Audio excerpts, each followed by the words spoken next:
All right, guys, this one will be really short. So what I did is went to desmos.com/calculator. You can just Google Desmos and it'll have a graphing calculator option.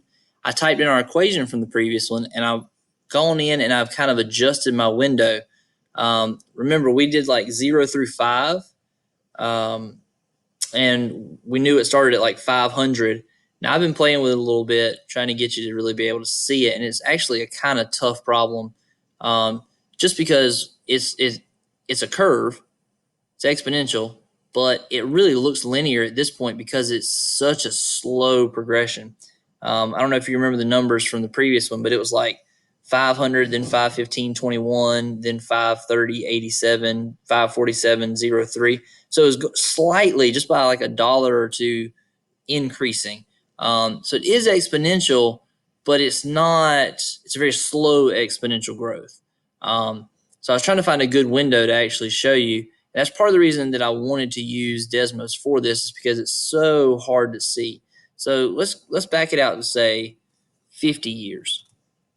Okay. And you can kind of see now where we started. We started down here at 0, 500, and you can see a little bit of that curve, but it's kind of going on top of the screen. So I want to adjust my window there too. Let's go up to say $2,000.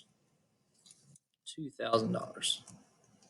All right. And so now we're getting far enough out that we can actually see. It looks so linear right here, but as you start to get further and further out, it's really increasing. If you really wanted to blow it out and get an idea, let's say you were going to leave that in that bank account for until you retired. Let's say you retire at 70 years old. So let's say your parents put it in there for you the day you were born, and you're going to leave it until you're 70. All right. So we still need to increase here because we ran out of space. So we could blow it up to say, I don't know, let's just call it 4,000 and see what happens. That actually worked out pretty well. As you can see, by about the 70-year mark, we're getting real close to $4,000 when we started with just a simple 500. So, and you can now actually see the curve that's happening.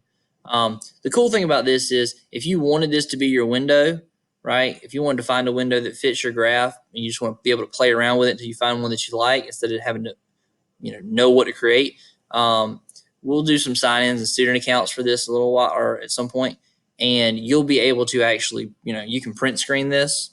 If I do Control P here, it'll actually print the graph, and you can save it and submit it, and it's got the formula, the equation down here at the bottom.